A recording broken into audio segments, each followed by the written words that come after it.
So good, so good, so good.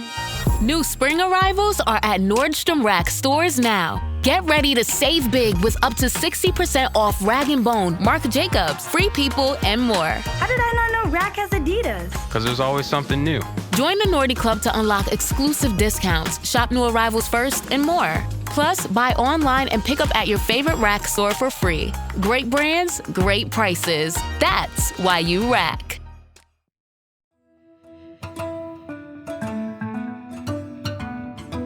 For the News and Observer, I'm Dawn Vaughan, Capitol Bureau Chief and host of Under the Dome. You're listening to the latest episode for the week of December 9th, 2024. Today, I'm joined by my colleagues, politics reporter Kyle Ingram, higher education reporter Korie Dean. We are probably in for a lively legislative session in the House at the General Assembly this week. We had a lively Senate session this past week for the override of Senate Bill 382. That is the bill that moves money into the Helene Relief Fund, but what it mostly does is take power away and within and moves it around the executive branch.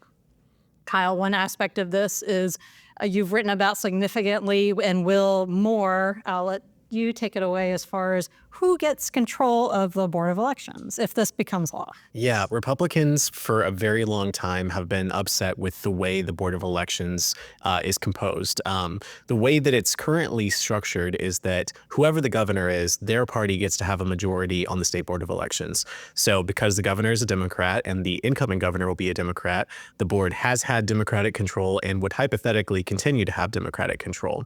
They've tried a lot, Republicans in the General Assembly have tried a lot of different things over the years to shift this structure up, and all of them have failed so far. They've been struck down by courts, or one time they tried to pass this as a constitutional amendment and the voters rejected it in 2018.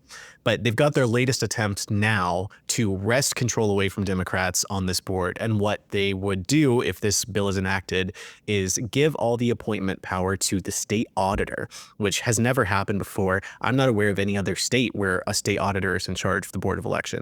The incoming state auditor is Dave Bullock, a Republican, and if this bill is enacted, he would then be able to appoint a majority of members to the Board of Elections, which would likely shift it to Republican control. So there's still a breakdown of like if you can explain like how many members there are and what the party makeup is. Currently, there's 5 members of the state Board of Elections, and 3 are Democrats and 2 are Republicans. The number of board members would remain unchanged if this bill is enacted, but it would likely shift to 3 Republicans, 2 Democrats. It does say in there that you can't have more than 3 of the same party. So basically, whoever gets the majority is controls, the political party-wise. So Governor Roy Cooper is a Democrat. He picks 3. Well, got to pick that 3 could be his own party out of the 5. So you generally are going to pick your own party, and Bullock is a Republican.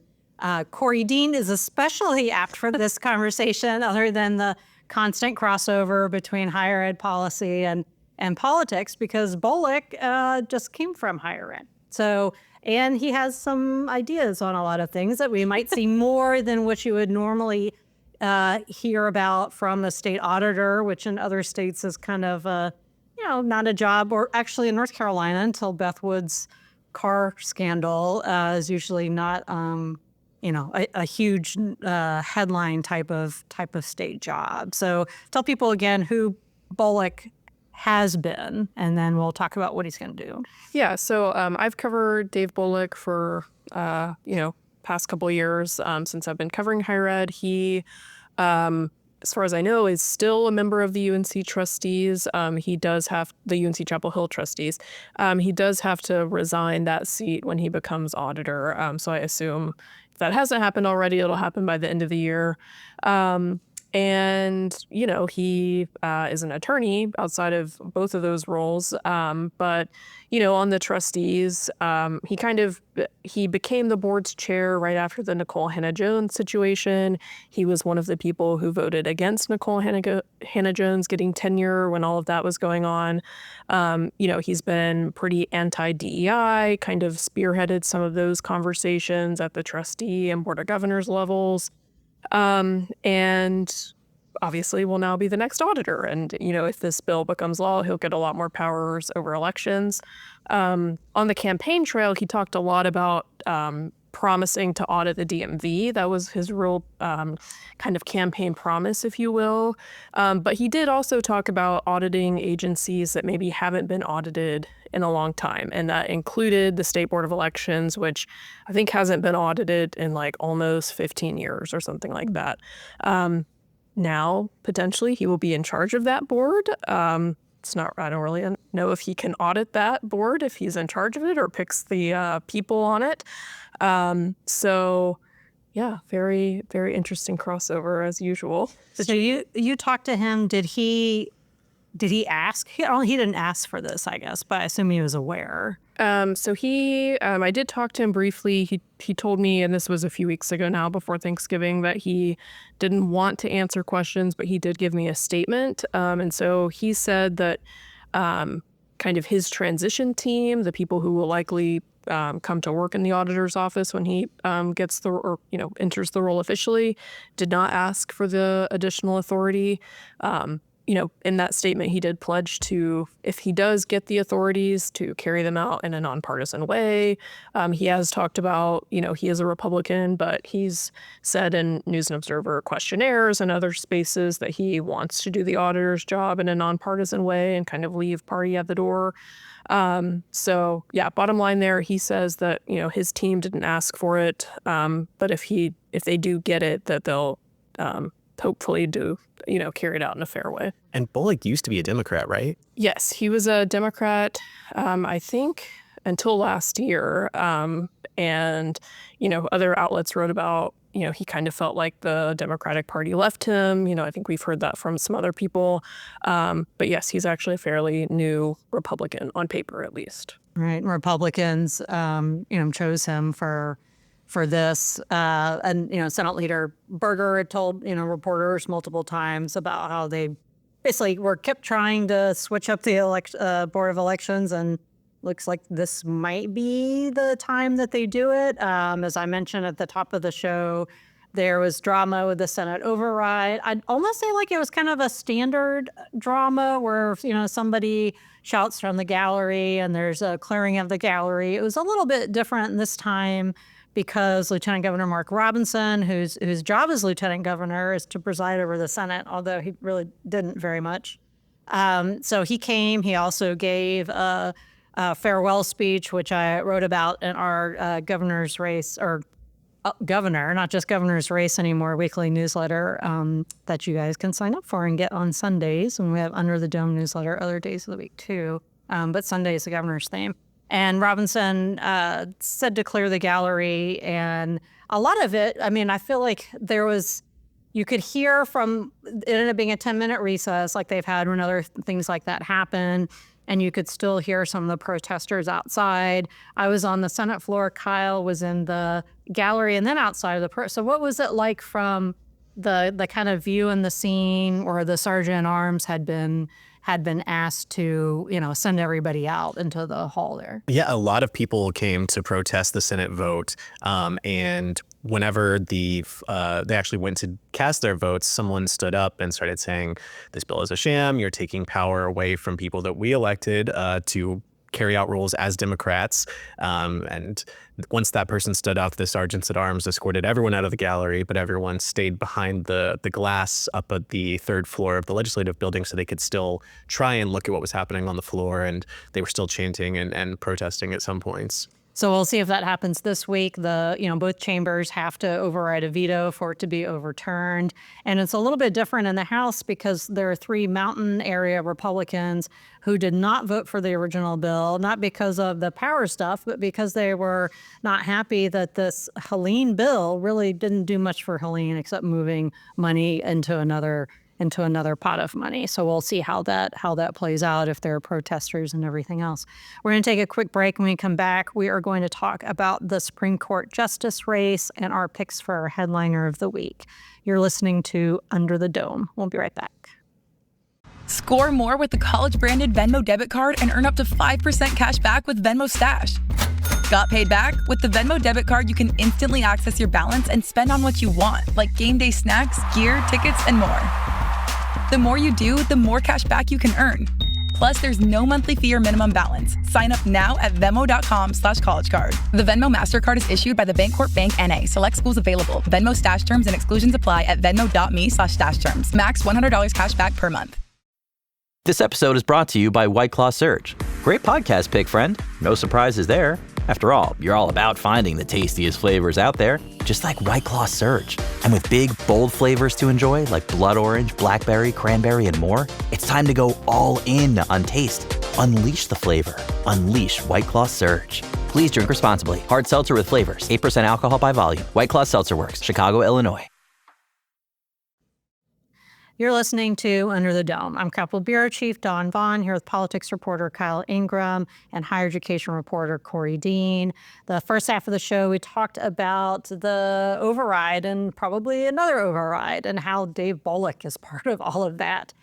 Now, Dave Bullock is the auditor-elect because of the election. And speaking of the election, which is finally not quite done yet, with a Supreme Court race. Kyle, explain what is going on. This is the never-ending Supreme Court race. So we are now over a month out from the election, and we still have not had a winner determined in the Supreme Court race.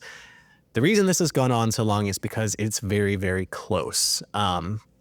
On election night, the Republican Jefferson Griffin was winning by about 10,000 votes over the Democrat Allison Riggs, who's also an incumbent.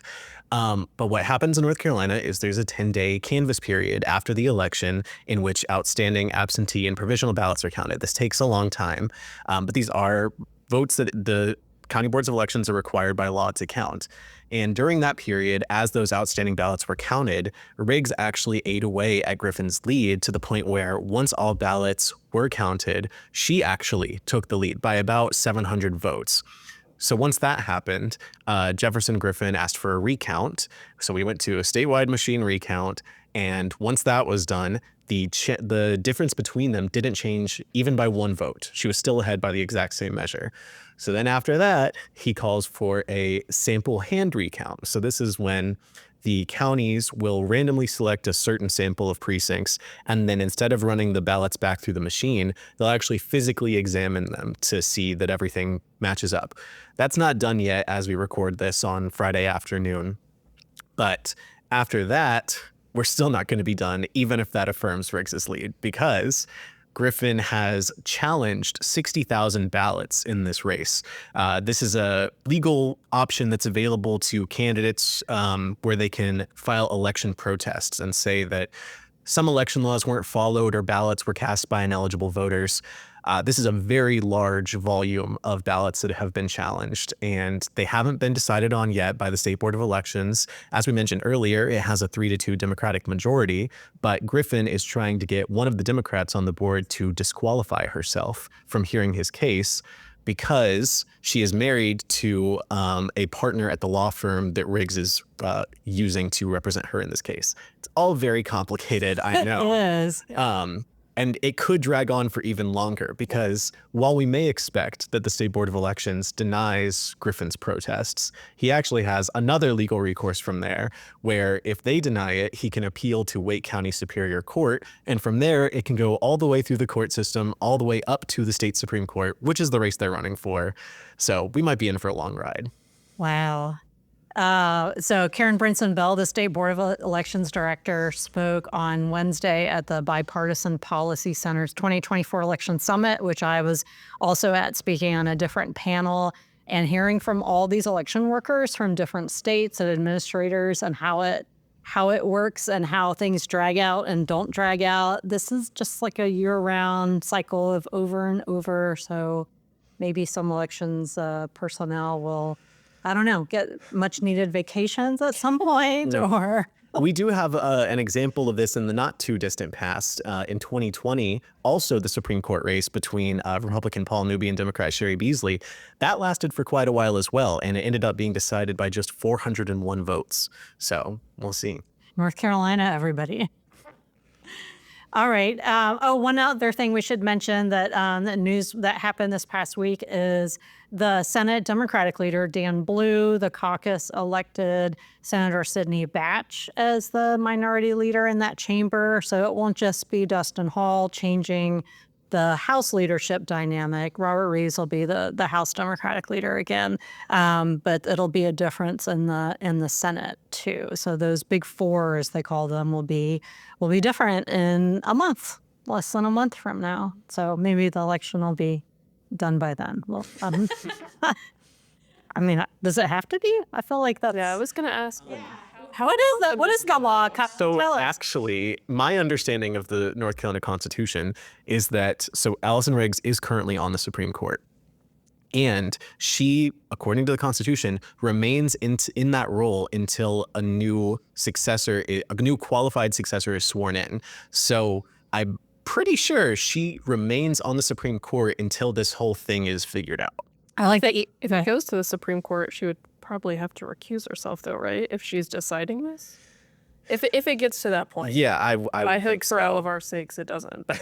I would think so. I like that you started that with "Well, actually," so maybe we should have a segment every week called "Well, actually," or a diss track or something like that.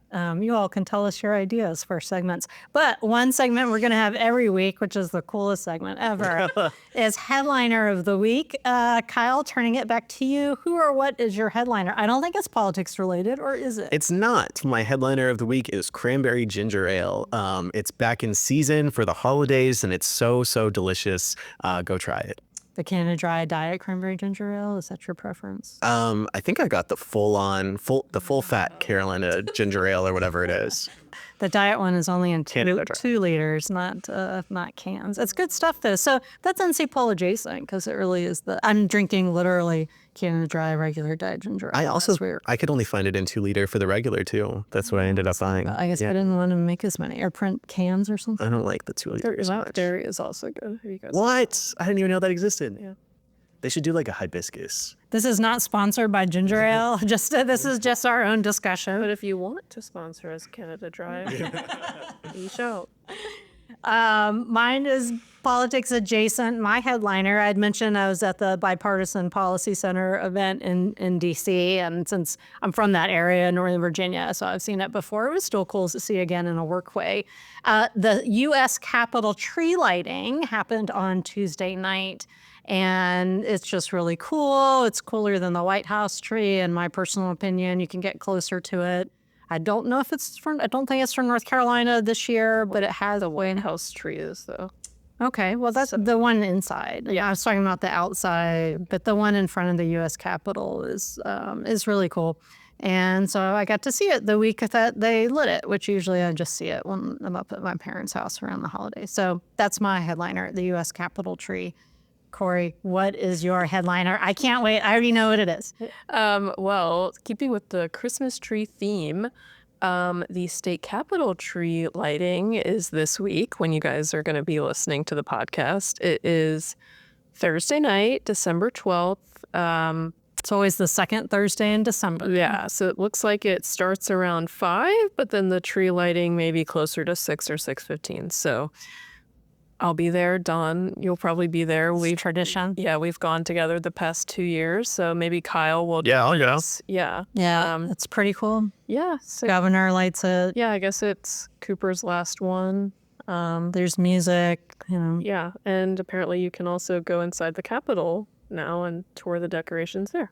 It's also Thursday night, and then I think during the day Friday and during the day Saturday is when people can tour the executive mansion. So it's your tax money that funds all of that, folks. So go check out the decorations that you bought and enjoy the holiday festivities. So I noticed that it's multicolor lights on the North Carolina Capitol tree out on the lawn, and that's what they do at the U.S. Capitol too. So who did it first? I don't know. I like both white lights and multicolor lights, but what's your preference, Korie? I'm a white light person. What about you, Kyle? Mix it up. Laura Brache, our producer. I used to be white lights, but now that I have a kid, I went color lights this year. Oh, I've had the multicolor lights switch to white lights, like for outside decorations, but then put the multicolor lights in the back. So, yeah, all the colors are great. Yeah. Anyway, all right. Well, actually, this week at the Legislative Building, to wrap this up again, is they'll be done with the 2 Christmas trees that are on display in the Reeds at the General Assembly. They were in the parking garage this past week. I saw them like laying down, with the netting. Colin Campbell, our press corps colleague, pointed that out. And by the time I left the building, they had been unnetted and were standing up being fluffed, so hopefully decorated. And we'll see how that is this week too. So, all right. For the News and Observer, I'm Dawn Vaughan with Kyle Ingram, Korie Dean, producer Laura Brache. Thank you for listening, and we will talk to you next time. For more from our politics team, subscribe to the News and Observer at newsobserver.com/subscribe. Follow us on Twitter at Under the Dome and NC Insider, and sign up for our weekly political newsletter, also called Under the Dome, at newsobserver.com/newsletters. Thanks for listening.